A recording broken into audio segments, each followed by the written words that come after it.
नमो हरिहन्ताणं नमो सिद्धाणं नमो आयरीयाणं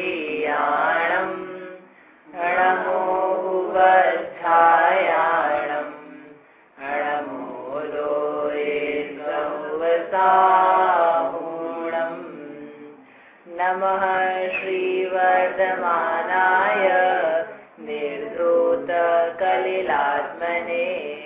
सालोकानां त्रिलोकानां यद्विद्यादर्पणायते।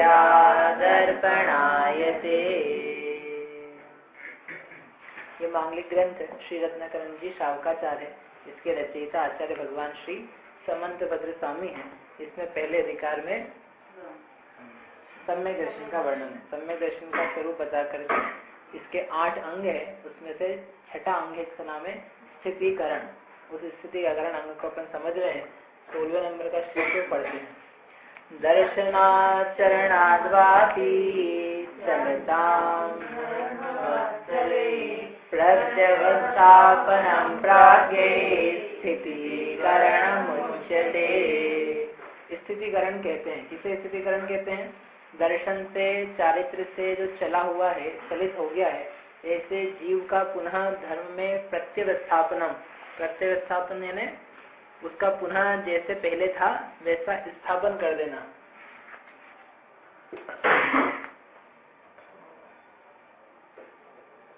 धर्म स्नेही जनों के द्वारा दर्शन से, चरण से चलते हुए जीवों का फिर से पहले की तरह स्थित करना स्थितिकरण नाम का गुण कहा जाता है। तो इसका अपन ने अभी तक ये देखा कि स्थितिकरण की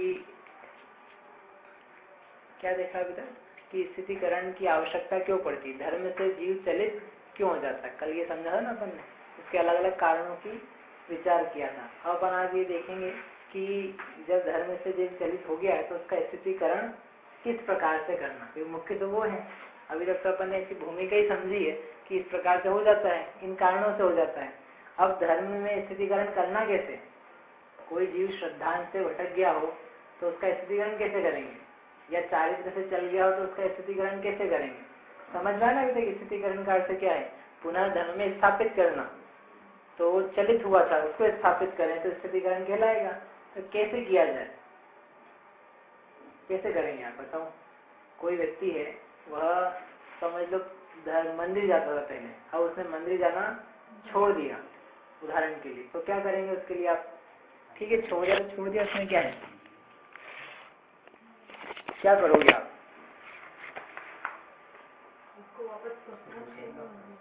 प्रोत्साहन करेंगे। कैसे प्रोत्साहन करोगे?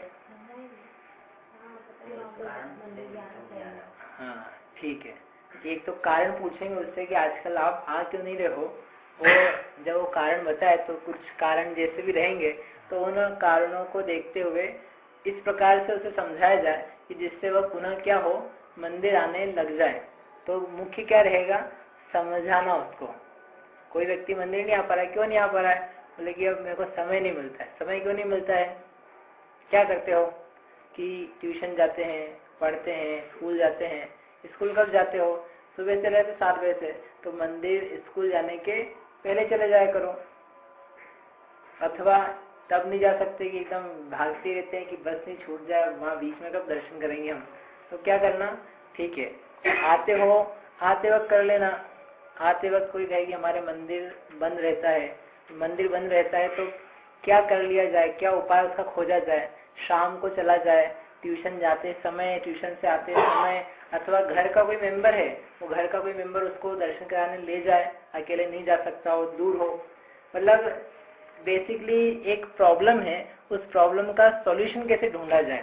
तो एक तो सॉल्यूशन ढूंढा जाता है, ये एक स्थितिकरण का अंग है और मतलब उसका उपाय है। दूसरा उसके साथ में उसको ये भी समझाने की जरूरत है कि ये जाना कितना महत्वपूर्ण है। यदि हम मंदिर नहीं जाते हैं तो उस मंदिर नहीं जाने पर हमारे परिणामों में किस प्रकार से नास्तिक भाव अथवा अधर्म रूप परिणाम अथवा कषाय की उद्वेगता, तीव्रता बढ़ती चली जाती है। यह जब समझ में आता है तो फिर व्यक्ति को लगता है कि नहीं, ये कार्य करना हमारे लिए अच्छा, यदि हम नहीं कर रहे हैं तो उसका इफेक्ट मुझे क्या दिख रहा है अपने ऊपर। तो उसको उपदेश दे करके, समझा करके स्थितिकरण कराया जाता है। ये वो सरल उदाहरण अपन ने समझा। ऐसे कोई रात्रि भोजन नहीं करता था, वो करने लगा, तो अब क्या करना उसके लिए? उसकी उपेक्षा करके उसको छोड़ दें, उसकी हंसी उड़ाएं। अनेक जीव तो क्या करते हैं, इसी प्रकार का वो कार्य करते हैं कि धर्म कोई पालन करता था, अधर्म पालन नहीं कर रहा है, तो उसको लेकर के ये बेकार है, भ्रष्ट हो गया बिल्कुल। पहले सब ठीक था, अभी बिल्कुल महाभ्रष्ट हो गया है, इसे बात करना ही बेकार है। जब अच्छा था तब अच्छा था, अब अच्छा नहीं है। तो कहते हैं कि ये तरीका नहीं है। तरीका तो क्या है कि ये ऐसा हुआ क्यों, इसके कारणों की खोज करके ये पुनः कैसे उसको पालन करने लग जाए, इसका प्रयास किया जाए। यदि वो गिर गया है तो गिरे हुए व्यक्ति को देख करके प्रसन्न होना तो एक बहुत कठोर बात है। व्यक्ति चल रहा था सड़क पे, चलते चलते क्या हो, कोई व्यक्ति गिर गया, तो मूर्ख लोग क्या करेंगे, दुष्ट लोग क्या करेंगे, हंसेंगे, है गिर गया, इतना भी देखते चलते नहीं बनते। और कोई सज्जन होगा तो क्या करेगा, अरे लग तो नहीं गई, हाथ पकड़ के उसको उठाने का प्रयास करेगा, भैया ठीक से देख के चलो, ये समझाइश भी दे देगा, लेकिन खड़ा होकर के हंसी नहीं उड़ाएगा। ऐसे ही जो ज्ञानी या बुद्धिमान होगा तो धर्म से चलित जीव को देख करके हंसी नहीं उड़ाएगा, हाथ उपहास नहीं करेगा उसका, ये उसको उठाने का प्रयास करेगा।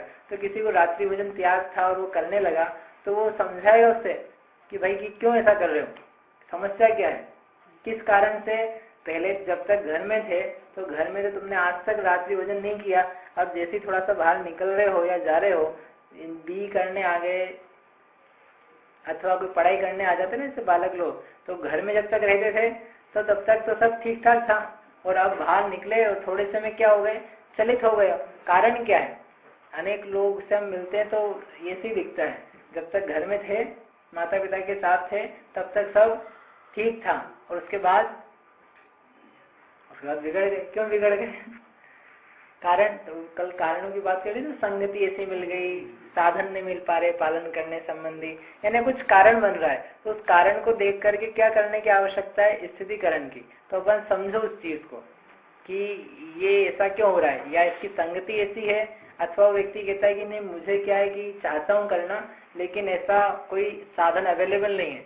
तो किस प्रकार से साधन अवेलेबल कराया जाए कि जिससे इसका रात्रि भोजन ना हो, ये रात्रि भोजन से छूट जाए। एक व्यक्ति ही समझ लो, तो वो जॉब पे जाता है, ऑफिस जाता है, चाहता है, लेकिन घर है मरारगंज में और जॉब करता है समझ लो विजयनगर, मतलब वापस तो आ नहीं सकता हूँ मैं, तो नहीं आ सकता हूँ, तो क्या करूँ? तो उसको कोई ने सलाह दी कि एक काम करो, टिफिन सर्विस कर लो, अपने घर से टिफिन बन जाता है, भोजन बन जाता है, एक व्यक्ति को 100 रुपए दिन के 10 दो 20 दो जो भी लगते हैं, और यहाँ से टिफिन मंगा के वहां तक पहुंचवा लो। तो उसको लगता है ये कर सकते हैं, तो कर सकते हैं, तो आदमी करने लग जाता है, तो वह वापिस से क्या हो गया, धर्म में स्थित हो गया। कई बार क्या होता है कि उपाय जो होते हैं ना वो सोच नहीं पाता है, फिर उस परिस्थितियों में फंसा हुआ वो फिर जो काम करने को रहता है जिस प्रकार से बनता है वैसा कर लेता है। लेकिन यदि चर्चा की जाए, बात की जाए, तो काफी सारे सॉल्यूशंस निकल के आ जाते हैं। अपन एक ही व्यक्ति हर बात को हर एंगल से सोचने के लिए समर्थ नहीं हो पाता, तो अपन देखते हैं, तो देख करके अपन है ना, मैं नहीं, अपन जो भी लोग हैं, तो देख करके फिर उसके बारे में सोचा जाए कि इसको सॉल्व कैसे किया जाए। तो जिसको धर्म के प्रति बहुत प्रेम होगा तो वो ये देखेगा कि इसका वास्तविक समाधान क्या हो सकता है, कि दुकान जॉब नहीं छोड़ी जा सकती। ये नहीं कहा जा सकता हर व्यक्ति को कि तुम घर पर आकर के ही शाम को 5 बजे भोजन कर लेना, नहीं तो तुमसे व्यायविता, और या तो एक काम करो, एक टाइम भोजन करा करो, शाम का भोजन तुम तो बंद ही कर दो। ना ये उपाय है, ना जॉब छोड़ना उपाय है। उपाय क्या हो सकता है देखा जाए, उसके लिए सामने वाला भी कुछ सेक्रीफाइस करेगा। भाई ठीक है, सुबह से लेके जा रहा है कोई भोजन, तो ठंडा ही मिल सकता है, ठंडा खा लेंगे, थोड़ा सा अपना पैसा लगेगा डब्बे वाले के लिए, वो चल जाएगा। अब कोई व्यक्ति खर्चे ही करने के लिए तैयार नहीं हो, तो उसको कैसे समझाया जाए कि भाई तू जितना पैसा बचाएगा उससे ज्यादा धन तुझे इस पुण्य की प्राप्ति में हो जाएगा, कम से कम अपना धर्म तो सुरक्षित रहेगा। एक प्रसन्नता तो रहेगी कि अपन ने एक जीवन में नियम लिया था, वह नियम अपना पूर्ण रूप से सुरक्षित पल रहा है। इस बात की प्रसन्नता कितनी अधिक मायने रखती है। नहीं तो तुम्हें यही सालता रहेगा, दुख होता रहेगा कि मैंने कुछ लिया था और मैं थोड़े से में आकर के उससे ही डिग गया, उससे ही मैं चलित हो गया, वो भी नहीं पाल पाया। और ये तो शुरुआत है। जब अपन किसी नियम से, व्रत से या श्रद्धा से चलित होते हैं ना थोड़ा सा, तो वो तो शुरुआत होती है। ऐसा करके अब कहाँ कहाँ जाकर के अपन कॉम्प्रोमाइज नहीं करने वाले हैं। अभी तुमने जिन मंदिर आना छोड़ा है, पूजा करना छोड़ा है, फिर साधर्मियों से साथ रहना छोड़ा है, रात्रि भोजन वापस करने लगे हो, बाजार का खाने लगे, मांसाहारियों के साथ बैठ के खाने लगे, ये सीरियल जो है, ये जो पंक्ति है इन कार्यों की, ये कहाँ जाके समाप्त होगी, कहाँ तक ले जाएगी? कोई लिमिट है क्या? धर्म लिमिट करवाता है पाप की। अब तुमने धर्म को हटा दिया है तो वो लिमिट तो चली गई ना। अभी फेंसिंग थी, बाढ़ थी, तो अपने को पता था कि इसके भीतर भीतर अपनी चीज सुरक्षित रहेगी। अब फेंसिंग ही निकाल दी है तो क्या होगा? अब सुरक्षा की कोई बात ही नहीं, कोई भी व्यक्ति आकर के उसमें दखल डाल सकता है। कोई भी बैल आ जाएगा, गाय आ जाएगी, ढोल आ जाएगा, और जितना सारा अपना सामान है पुण्य रूपी, धर्म रूपी, शांति रूपी, वो सबका सब क्या हो जाएगा? नष्ट हो जाएगा। तो ऐसा देखता हुआ व्यक्ति धर्म के लिए प्रेरणा करता है, उपदेश देता है, और उपदेश के माध्यम से क्या करता है? जीवों को धर्म में पुनः स्थित करता है। क्रियाओं में, श्रद्धा में, किसी का धर्म में से विश्वास उठ गया हो कि धर्म वर्म कुछ नहीं होता है, तो उसको समझाया जाए कि भाई ऐसा नहीं है, धर्म वास्तव में कुछ सतभूत वस्तु है। धर्म यानी कोई पिछड़ापना नहीं, रूढ़िवादिता नहीं, ये जो पदार्थ का स्वरूप है, जैसे पदार्थ पाए जाते हैं वैसा इसमें निरूपण किया जा रहा है। इसको अपन समझें, समझने के बाद फिर यदि ऐसा लगे कि हाँ इसमें कुछ भी नहीं है, सत्यता नहीं है, तो भले छोड़ देना, लेकिन कम से कम समझो तो सही। ज्यादा करके वे लोग धर्म को बुरा मानते जो धर्म के बारे में कुछ जानते ही नहीं है। अब बिना जाने तो अपन किसी के ऊपर भी कुछ भी दोष लगा सकते हैं। स्टीवन हॉकिंस को जानते हैं आप? जानते हैं क्या? नहीं जानते ना? बहुत बेकार आदमी। हाँ बेकार होगा, आप बोलो ठीक है। उसने बहुत भारत के खिलाफ बहुत षड्यंत्र रचा है। अच्छा, बहुत बेकार आदमी। अब पता ही नहीं है, एक व्यक्ति ने सुन लिया कि ये ऐसा व्यक्ति है और इसने भारत के खिलाफ षड्यंत्र रचा। अब तुम उसको सुनो तो सही, क्या कहता है, क्या बोलता है, क्या काम करता है। जिस व्यक्ति को देखा जाना परखा नहीं, उसके प्रति यदि अपन द्वेष भाव रखें तो ये कितनी बेकार सी बात है। ऐसे जिस धर्म को व्यक्ति ने जाना नहीं, समझा नहीं, केवल सुना हुआ है कि बस इसमें त्याग होता है, इसमें कुछ हाथ में नहीं आता है, इसमें भूखा रहना पड़ता है, प्यासा रहना पड़ता है, खाने को नहीं मिलता, तुमने गलत सुन रखा है और सुने सुनाई बात से तुम इसको बुरा मान रहे हो, श्रद्धा से चलित हो रहे हो, ये कितनी बुरी बात है। मतलब इसमें तो अपन ने कुछ भी बुद्धि नहीं लगे। व्यक्ति 11वीं में जब सब्जेक्ट लेता है 10वीं के बाद में, तब भी एक सब्जेक्ट मात्र लेने के लिए 3-4-5 महीने इधर से उधर चक्कर खाया करता है। और 3-4-5 महीने क्या, 10वीं के पहले से ही सोचने लग जाता है, लोगों से मिलता है, बात करता है। कितने सालों का पढ़ना उसका? 4-5-6 सालों का। आगे पता नहीं भाई चलाएगा नहीं चलाएगा। लोग बी करके भी दुकान पे बैठ जाते हैं। कोई जरूरी नहीं कि इंजीनियरिंग ही करेगा, वो दुकान पे, मतलब वो 5-6 साल का ही है। 5-6 साल के लिए इतने साल भर, 1.5 साल 2 साल व्यक्ति दिमाग चलाता है, और जो धर्म है वो जीवन के अंत तक चलता है लोगों का, उसके लिए यदि 2-3 साल भी नहीं पढ़ा जाए, नहीं विचारा जाए, और बिना उसके अपन कह रहे हैं बेकार है, तो कितनी बुरी बात है। तो इसलिए ऐसा समझाया जाए तो उसको कुछ धर्म में स्थिरता हो सकती है। कि जब तक धर्म समझ में नहीं आएगा, धर्म में स्थिरता, श्रद्धान नहीं हो सकता। कि नहीं पहले तो श्रद्धान था और अब टूटा है ना, पहले जानता होगा ना। जरूरी नहीं हर व्यक्ति को पहले ज्ञान था और इसलिए श्रद्धान था। कुछ चीजें क्या हमारे संस्कार में रहती है, हम कुछ चीजों को मानते ही हैं। जैसे अपने को अनंत भगवान के मंदिर ही जाना है, तो ये किसने सिखाया है? कि बचपन में सिखाया था तो बस हमको है, हम जाते हैं, हमको अच्छा लगता है जाकर के। उसमें एक भाव बना हुआ है कि जाना अच्छा होता है, जाना चाहिए, जाए बिना अपने को अपने नित्य कार्य नहीं करने चाहिए, इसलिए व्यक्ति जाता है। तो श्रद्धान सामान्य। अब लेकिन थोड़ा सा इसको श्रद्धान जो चला आ रहा था, इसको तोड़ने का कुछ साधन मिल जाए, कुछ भारी बातें मिल जाए, लोगों की उल्हाना मिल जाए, उपहास मिल जाए, अपना हीनता के कुछ प्रसंग बन जाए, कोई व्यक्ति अपनी हंसी उड़ाने लगे, तो उसका श्रद्धान अज्ञान के कारण से क्या हो जाएगा? चलित होने लगता है। तो उसको ज्ञान के माध्यम से उसको स्थिर किया जा सकता है। इसलिए ज्ञान, उपदेश का ग्रहण करना, उपदेश का देना, ये स्थितिकरण का एक बहुत मुख्य अंग है, मुख्य कार्य है। बिना ज्ञान के स्थितिकरण कराना संभव नहीं है, क्योंकि ज्ञान ही नहीं होगा तो खुद के स्थितिकरण नहीं होगा, उसका स्वयं का धर्म है, दूसरा क्या कराएगा? बिना ज्ञान के दूसरे का स्थितिकरण नहीं कराएगा, उसका हाथ से करेगा, उसकी हंसी उड़ाएगा कि ये धर्मात्मा बनता था, अब देखो इसकी स्थिति क्या है, अब देखो क्या करा। अब कोई व्यक्ति है, समझ लो उसने 3 साल के लिए ब्रह्मचर्य व्रत लिया, तो बाद में फिर क्या कर लिया, विवाह कर लिया, तो क्या गलत किया क्या उसने? भाई उसका नियम ही 3 साल का था, 3 साल के बाद उसने विवाह कर लिया, तो जो अज्ञानी होगा वो यही कहेगा देखो बड़े ब्रह्मचारी बने फिरते थे। वो क्या करेगा, दोष लगाएगा, अनुपगोहन करेगा। और जो समझने वाला होगा जानेगा कि भाई इसका नियम ही 3 साल का था, इसने अभ्यास किया, अभ्यास में इसको फिर विवाह का मन हुआ तो विवाह किया इसने, और नहीं होता तो पूरा ब्रह्मचर्य भी धारण कर लेता। इसलिए इसमें कुछ हास्य की बात नहीं है। और यदि वो समझा सके कि भाई ब्रह्मचर्य से रहो तो तुमने देखे ही 3 साल कैसे होते हैं, वैसे ही रखो, नहीं तो नहीं होता है तो कोई बात नहीं, विवाह करो। समझ नहीं बात? जिसको ज्ञान होगा ना वो स्थितिकरण करवा पाएगा, और जिसको ज्ञान ही नहीं होगा तो मात्र उसको और अड़ंगे डालने का काम करेगा। अपन यदि धर्म से चलित हो रहे किसी अन्य के द्वारा तो समझना वो कोई अज्ञानी होगा। ज्ञानी धर्म से चलित नहीं करवाता, क्या कराता है, धर्म में स्थित करता है, स्वयं भी रहता है और दूसरे को भी स्थित कराता है।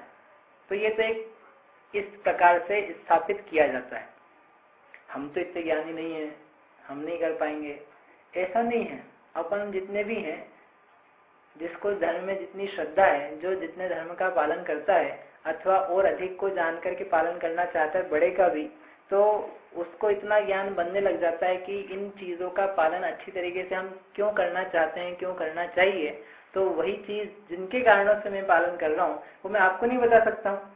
आप भोजन करते हो और कोई व्यक्ति भोजन करना छोड़ दे तो आप उसको समझा नहीं सकते हो कि भाई भोजन मत छोड़ो, भोजन तुम करो, भोजन करने में ये फायदा है, और नहीं करोगे तो ये नुकसान है, या बता सकते कि नहीं। और जो चीज आप खुद ही नहीं खाते हो उसके फायदे नुकसान दूसरे को बता पाओगे। तो धर्म हम स्वयं, हमको इतनी श्रद्धा है धर्म में, तो हम उसके फायदे नुकसान धारने के और नहीं धारने के वो अन्य को समझा सकते हैं ना। सबके समझाने का तरीका एक जैसा नहीं होता, लेकिन फिर भी हम समझा ही ना पाए, कुछ कह ही नहीं पाए, ऐसा तो संभव नहीं है। इसलिए हम में, सब में इतनी शक्ति तो है कि हम कुछ ना कुछ किसी को समझा सकते हैं धर्म के बारे में, सही जितना सही हम जानते। जो नहीं जानते हो छोड़ दो। आपके बालक हैं तो बालक होने के पहले समझा सकते थे किसी को, और बालक के साथ रहते रहते 5-7 साल हो गए, अब समझाना हो तो अपने बालक को तो समझा ही देते हैं, और दूसरे भी 4-5 हो तो उनको समझा सकते हैं। कहाँ से समझा दिया, कहाँ से निकल के शक्ति, कहाँ से निकल के आया ज्ञान, कि करते करते जैसे हमें अपने बालक से प्रेम है, अपने बालक में एकत्व है और उसका भला चाहते हैं, तो वैसा देख करके अपने आप वैसे शब्द, वैसी बातें निकलना चालू हो जाती। उसी प्रकार से हमें धर्म से प्रेम है और धर्मात्माओं के प्रति वात्सल्य है, तो वैसा स्थितिकरण का उपदेश हमसे बन सकता है। ठीक है, तो ये बढ़िया। लेकिन कि करना और कुछ नहीं है, अपने क्या करना है, उपदेश देना है। इन सबको उपदेश देना है, और कोई मिले तो 2-4 और ले आना, अपन उसको उपदेश देंगे, अपना स्थितिकरण अंग बढ़िया खोलेगा। और आप लोग भी ज्यादा के ढूंढना 2-4 गली में, भैया उन्होंने कहा था स्थितिकरण करना है, आओ आप भी आओ। आप जाते कि नहीं मंदिर, एक एक से पकड़ के पूछने लगे, और कुछ नहीं करना, आपने बस बोलना ही है। तो कह रहे इतना, बस इतना ही काम नहीं है, केवल उपदेश देना, समझाना, ये ही स्थितिकरण नहीं है, इसके अलावा भी है। इसके अलावा और क्या है कि जो व्यक्ति जिस समस्या से पीड़ित है उस समस्या को दूर करना, जिससे वो धर्म में स्थित हो जाए। तो कौन सी समस्याएं हैं, किसी को रोग की समस्या है, अपन ने कारणों की चर्चा करी ना, कोई रोग के कारण से व्रत नहीं पाल पा रहा है, कोई शरीर की अशक्तता हो गई है, क्षमता क्षीण हो गई है, उसके कारण से नहीं पाल पा रहा है, कोई सहयोगी नहीं मिल रहा है, कोई उसको ढांढस बनाने वाला, उसको उत्साह दिलाने वाला नहीं मिल रहा है, इसलिए नहीं कर पा रहा है, किसी को शरीर हाथ पैर चल नहीं रहे हैं, बीमार ऐसा हो गया कि अब स्वयं भोजन बना नहीं पा रहा है, तो क्या करे, तो वो पाल नहीं पा रहा है। तो ऐसे व्यक्ति को वो सारी अनुकूलता प्रदान करना, उसका रोग दूर कैसे होवे इसके लिए उसकी सेवा करना, उसको औषधि आदि दिलवाना, अपन नहीं दिला सकते हो तो किसी अन्य के माध्यम से दिलवाना, उसकी व्यवस्था करना, ये स्थितिकरण में है। ये तो नहीं तो सुनने में बहुत अच्छा है कि उपदेश मात्र दो और अपना स्थितिकरण हो जाए। कहते हैं स्थितिकरण में आगे की भी बातें हैं कि जो व्यक्ति जिस रोग से पीड़ित है, रोग को दूर कैसे किया जाए, कोई व्यक्ति को कोई आर्थिक समस्या है जिसके कारण से वो धर्म में लड़ जुड़ नहीं पाता, समझ लो प्रवचन नहीं सुन पाता, अभिषेक नहीं कर पाता, अथवा मंदिर ही नहीं जा पाता, उसके लिए क्या करना, ऐसी कुछ व्यवस्था बन सके कि जिससे इसकी समस्या दूर हो जाए और ये वापस से धर्म में लग जाए। ये आना तो चाहता है लेकिन इन कारणों से नहीं आ पा रहा है, जैसे अभी अपन ने डब्बे वाले का एग्जाम्पल दिया या जिन मंदिर का एग्जाम्पल दिया। जिन मंदिर नहीं जा पा रहा है तो क्यों नहीं जा पा रहा है, इसके लिए क्या सुविधाएं बनाई जाए। कोई प्रवचन सुनना आना चाहता है लेकिन वो साधनों के अभाव में नहीं आ पा रहा है, तो साधन क्या बना दिए जा सकते हैं। समझ में, दूर दूर लोग रहते हैं तो वहां से यहाँ तक कैसे आ सकता है, 3-4 लोग कैसे मिल जाए, कैसे इसकी व्यवस्था कुछ बन जाए, अपन करवा दें, स्वयं अपना धन लगा के कर दें। कोई दूसरा व्यक्ति है जो धनिक है, दान देने का इच्छुक, तो मंदिर में दान नहीं जा करके इनकी स्थितिकरण में लग जाए। अपना धन केवल मंदिर की गोलक में जाए वही दान नहीं होता है। अपना धन जो है वह अन्य जो साधर्मी है, जैन जैनेतर, लेकिन जो धर्म के इच्छुक हैं उनको धर्म में पुनः स्थित करने में भी जो धन गया है वो सब दान के अंतर्गत ही है। ज्ञान दान है, अभय दान है, औषधि दान है, आहार दान है, वो सब उसके अंतर्गत है। समझ में ही बात। कोई भूखा व्यक्ति भूख से पीड़ित है और उसको धर्म में विचार नहीं बन रहा है तो उसको उपदेश देने की जगह पहले आहार कराना आवश्यक है। आहार दो, भोजन कराओ, पानी पिलाओ, उसकी स्थिति शरीर की बराबर बन जाए, उसकी कुशल क्षेम हो, उसके बाद फिर उसका धर्म के प्रति उपदेश देना सार्थक है। नहीं तो कोई व्यक्ति भोजन मांग रहा है, मंदिर नहीं आ रहा तो उसके मंदिर गए कि नहीं आए, नहीं मंदिर नहीं गया, भूख लग रही है, एक काम करो मंदिर जाओ, पहले कुछ तो आता नहीं तुमको, मंदिर जाओ, पूजा करो, पाठ करो, फिर वहां देखेंगे क्या कर सकते हैं। कि भाई जो व्यक्ति पहले पीड़ित है वर्तमान समस्या से, उसको सॉल्व करो, सॉल्व करके फिर कहा जा सकता है कि मंदिर जाना श्रेष्ठ है, अपने को रोज जाना चाहिए, वहां अपना धर्म ध्यान लगता है, पुण्य आश्रय होता है, सम्यक दर्शन की प्राप्ति होगी, आदि आदि जो आगे की बातें हैं वो तब कही जा सकती है। समझ में बात, ठीक है। धन देकर के स्थितिकरण किया जाता है, खरीद के नहीं लोगों को धन दे के, ताकि जिसकी जो समस्या धन संबंधी वो दूर होगी। क्या है, दरिद्रता, आर्थिक स्थिति की कमजोरी होना, ये श्रद्धांश और चारित्र से चलित होने का एक बहुत मुख्य कारण है। दूसरे लोगों को देख देख के होते हैं वो तो है ही, लेकिन इसके माध्यम से भी व्यक्तियों को समस्या रहती है, प्रॉब्लम है फाइनेंशियल, तो वो करे क्या, दिन रात जॉब करे, नौकरी करे, व्यापार करे, धंधा करे। ये नहीं हो कि अपनी तृष्णा इतनी ज्यादा है कि जितना आ रहा है वो सब कम है, तो वो लगा हुआ है, भले धन भी है फिर भी क्या है, धन में ही लगा हुआ है, तो उसको धन की जरूरत नहीं उस व्यक्ति को। उस व्यक्ति को ये समझ जानने की जरूरत है कि तृष्णा कितनी अधिक दुखदायी है। तृष्णा के कारण से परेशानी होती है, और तृष्णा से अपन दुखी रहेंगे तो अंत समय तक क्या करते रहेंगे। उन जो नाना प्रकार के उपदेश हो सकते हैं वो समझने वाली बात है। समझ में ही बात। इस प्रकार से आहार से, पानी से, वस्त्र से, जीविका, बर्तन, सब नोट्स में लिखे हैं, इनके प्रकार से क्या करना, स्थितिकरण करना। और क्या है अंतिम बात, जिस प्रकार से स्थिरता हो उस प्रकार से दान देना, सम्मान करना, सम्मान के द्वारा करना। एक अभी हमने बहुत रिसेंट एग्जाम्पल सुना था, वो काफी अच्छा लगा कि उसमें किस प्रकार से महाराज ने स्थितिकरण किया। पुराना है, शांति सागर जी महाराज थे, तो जहाँ का चातुर्मास या जहाँ भी ठहरे थे उसके पास में ही, पास वाले गांव में एक दूसरे महाराज थे। जो महाराज थे, महाराज का अंतिम समय जैसा लगभग समझ लो आ गया था, तो वो समाधि की अवस्था में थे, लेकिन शारीरिक वेदना काफी हुई, भूख प्यास की, तो वो उनके परिणाम बिगड़ गए। वो कहने लगे कि भोजन चाहिए, खाना पीना चाहिए, तो ऐसे चिल्लाने लगे। तो शावकों ने 1 दिन 2 दिन प्रयास किया। अब शावक मुनिराज है तो ऐसा तो नहीं कि एक बार आहार कर लिया तो बाद में भी लो महाराज कोई बात नहीं, आप तो मुनि हो, गुरु हो, दूसरी बार भी आहार, रात को भी आहार। इस शावक ने समझ रहा है एक बार ही मुनि को आहार होता है, अब इनको हम आहार कैसे दें। तो कह ही सकता है थोड़ा महाराज अगले दिन का इंतजार, जो भी है। तो 1 दिन निकले, 2 दिन निकले, 3 दिन निकले, लेकिन वो तो खूब परेशान करें समझ लो। तो वो लोग बहुत हैरान हो गए। वो लोग गए महाराज के पास, महाराज ऐसी ऐसी बात है, वो एक महाराज है, वो समाधि में है, लेकिन वो परिणाम उनके बिल्कुल भ्रष्ट हो गए हैं, गिर गए हैं, हमसे नहीं संभलते हैं, आप ही जानो आपके साधु को। वो भोजन की मांग करते हैं, खाने पीने की मांग करते हैं, रात को ही मांगने लग जाते हैं। अब हम कैसे क्या करें, आप ही समझो क्या करना है। तो जैसे महाराज ने सुना, शांति सागर जी महाराज ने, तो वो तत्काल उठे, वो बोले चलो, तो उनके साथ गए और जैसे फिर वो जहाँ महाराज रुके थे, जो संलेखना में रख थे, तो उन लोगों को कहा आप यहीं ठहरो, हम जाके मिल के आते हैं। और जैसे उनके पास गए, जाने लगे, तो जाते से ही वो उनको सुनाई, मतलब वो बोल रहे थे भोजन लाओ, भूख लग रही है, पीड़ा हो रही है, ये करो वो करो, ये सब चिल्ला रहे थे।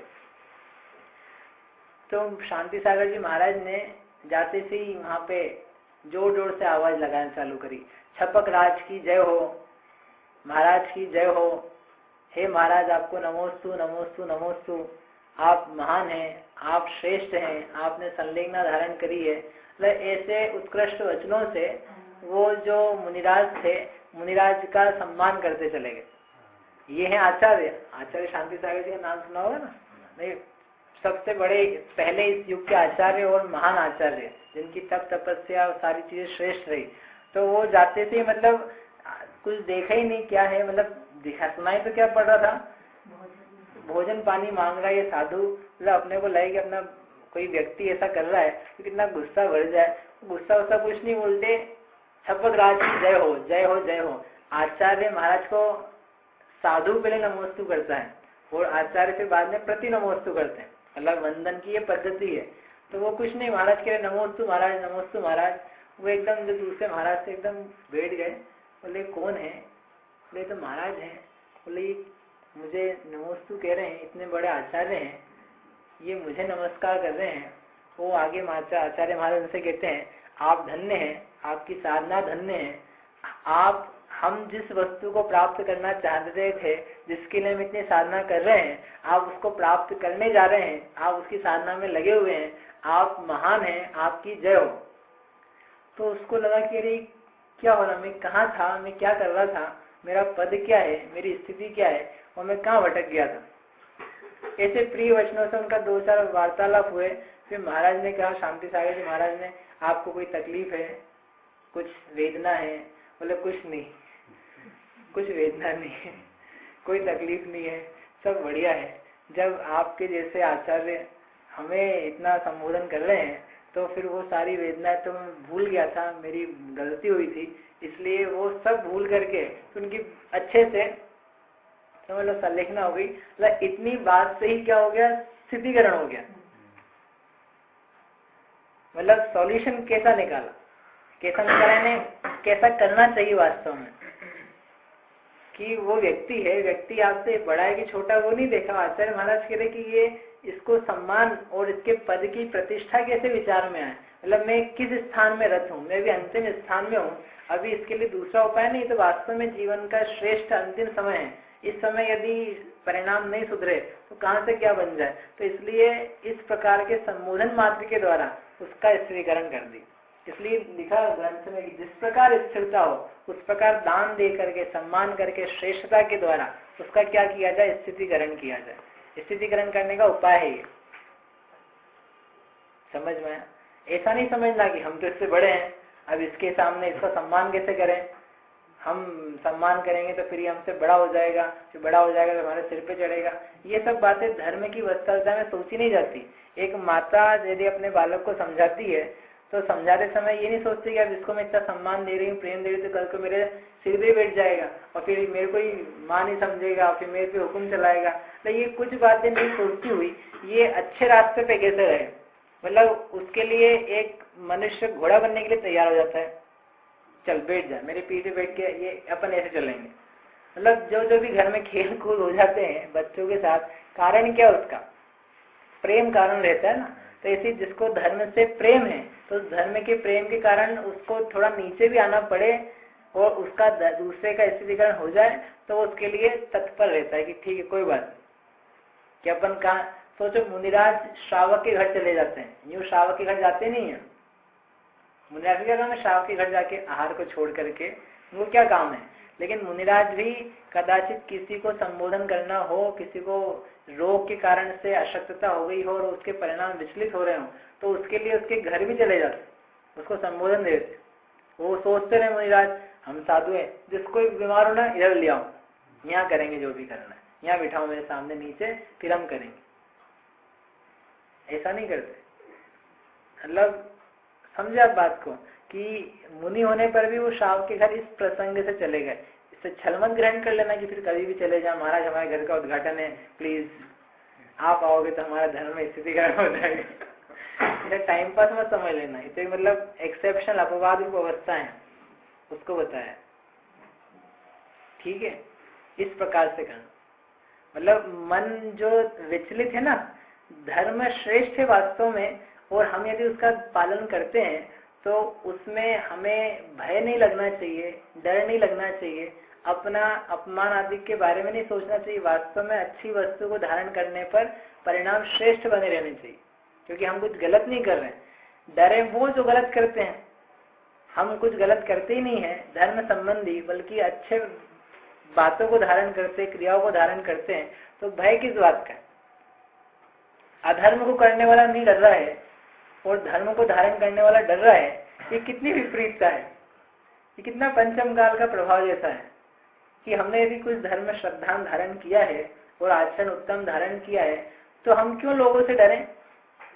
ये स्वयं का स्थितिकरण है। हमें क्या डरने की जरूरत है? लोग चोरी करके नहीं डर रहे हैं, पाप करके नहीं डर रहे हैं, सब सात व्यसन में लिप्त होके नहीं डर रहे हैं। वो लोगों को जिनको डरना चाहिए वो नहीं डर रहे हैं, और हमारे जैसे धर्म को पालन करने वाले यदि वो डरने लग जाएं और भय से धर्म को छिपाने लगे, अथवा छोड़ ही दें, अथवा चलित हो जाए, उसकी श्रद्धा बिगड़ने लग जाए, तो कितनी विपरीतता है। मतलब ये समझने और समझाने वाली बात है। उत्तम बातों को धारण करके भय खाने की जरूरत नहीं है, उत्तम गर्व से रहो, एकदम आनंद से रहो। सिंह होता है कि नहीं, सिंह के जैसे रहो, किसी का भय नहीं है। अब सिंह के ऊपर चूहे कुछ बोलेंगे, कुछ हाथी चिल्लाएगा, कोई उसको बोलने वाला नहीं है। जो बोलेगा वो अपनी हीनता ही प्रदर्शित करेगा, उसका बेचारे का हीन ही परिणाम है। यदि हाथी जा रहा है और हाथी के आजू बाजू में कोई श्वान वगैरह भौंकने लगे, तो वो हाथी का कुछ बिगड़ने नहीं वाला है, बल्कि वो श्वान अपनी हीनता ही दिखा रहे हैं। इसका मतलब कोई बुरा कह रहा है तो श्वान ऐसा मत समझ लेना। एक लौकिक उदाहरण दिया, वो अपनी व्यक्ति अपनी स्थिति में, उसके अपने विचार हैं, लेकिन अन्य कोई व्यक्ति हमें कहता है या बुरा कहने वाला, उपहास करने वाला है, उससे अपने को भय खाने की जरूरत नहीं है, क्योंकि श्रेष्ठ है धर्म। और श्रेष्ठ मतलब कहने से नहीं है, आप स्वयं विचार करना, स्वयं विचार करके पालना। इस प्रकार से करना चाहिए। क्या? स्थिति करें, मकान दे करके, बर्तन दे करके, व्यवस्था करवा के, वस्त्र दे करके, जीविका की हो जाए, लिविंग। किसी के पास काम करने को नहीं है तो कैसे काम उसको मिल जाए, कहाँ मिल जाए? आप नहीं दे सकते हो, हर व्यक्ति को आप काम नहीं दे पाओगे, कहीं और पे कैसे लग सकती है उसकी जॉब, या व्यापार धंधा खुल जाए, छोटा मोटा खुल जाए, या किसी प्रकार से वह व्यवस्थित हो जाए कि नहीं तो पाप होता है, अपन का व्यापार धंधे में लगाओ किसी को, अपन तो ऐसे रहने दो उसको। कि जब आप कर रहे हो तो दूसरे को भी करवाओ, और जगत में रहते हुए व्यापार धंधा नौकरी कुछ तो करनी पड़ती है। जब तक पूर्ण त्याग नहीं किया है तो उस समय तक इसकी व्यवस्था बन जाएगी, इसका चित्त स्थिर हो जाएगा। जब तक धन नहीं है ना व्यक्ति के पास, धर्म में मन नहीं लग सकता। लगना चाहिए लेकिन नहीं लग पाता, क्योंकि उससे अस्थिर है उसका मन। तो जब तक उसके भोजन पानी स्थान रहने की, उसके परिवार की व्यवस्था नहीं होगी, तो उसका चित्त डावाडोल ही रहेगा। बहुत कोई दृढ़ श्रद्धालु होगा कि ऐसा होने पर भी धर्म में स्थिर चित्त है, उसने धर्म को जान लिया है। लेकिन अन्यथा साधारण व्यक्ति तो कैसे हैं कि कुछ भी, थोड़ा सा भी धन की हानि होगी या धन नहीं होगा तो वो धर्म से बिगड़ जाएगा। इसलिए इसको आजीविका का साधन कैसे होगा, पहले वो देखो, इसको लिविंग कैसे चलती रहे, इसके घर परिवार वाले शिक्षा आदि कैसे प्राप्त कर सके, ये व्यवस्था बन जाएगी, फिर वो धर्म में भी आ पाएगा, फिर वो सुनेगा भी। नहीं तो भूखे पेट, क्या बोलते हैं, भूखे पेट ना होए गोपाला भजन, कुछ ऐसा हो शब्द, मतलब कि ऐसे नहीं काम बन पाएगा। इसलिए ये भी स्थितिकरण के अंतर्गत है। दान देना भी स्थितिकरण के अंतर्गत है, जहाँ आवश्यक है। किसी को पढ़ा देना, बालक को पढ़वा देना, किसी की नौकरी लगवा देना, धन देना, व्यापार धंधा खुलवा देना, ये सब भी किसके अंतर्गत है? स्थितिकरण। यदि स्थितिकरण की भावना से किया है तो किसी को लोन देने के लिए किया है कि देखो तुमको 1 लाख रुपए देते हैं, बदले में हमको तुम ये देना, बाकी तुम तुम्हारा जानो, तो एक अलग बात है। हर व्यापार धंधा खुलवा देना वो स्थितिकरण नहीं है, धर्म की भावना से। इसलिए शब्द क्या दिया? धर्म वत्सलई, धर्म वत्सलों के द्वारा। कहाँ गया? ऊपर। धर्म स्नेही जनों के द्वारा, जो धर्म में स्थापन करने के लिए किया जाता है। तो इसको जो हम हेल्प कर रहे हैं या उपदेश दे रहे हैं, ये इसलिए नहीं हम बड़े बने, ये इसलिए कि इससे ये वापस से धर्म में स्थित हो जाए। ये वापस के लिए अपन कह रहे हैं, इसी प्रकार से समझना जो स्थित नहीं भी है उसको स्थित करने के लिए, कि इसको धर्म समझ में आने लगे। तो जब सामान्य समस्या सॉल्व हो जाएगी तो फिर वह धर्म के प्रति भी रुचिवंत हो सकेगा। ऐसा जान करके इस प्रकार से करें। अभी वो इसमें काफी विषय है कि किस प्रकार से करना, किसके प्रति करना, कब करना, क्यों करना, ये सब करके फिर अपन आगे बढ़ेंगे। ठीक है। जावाणी के ज्ञान से सूझे लोकालोक, सो वाणी मस्तक नमो सदा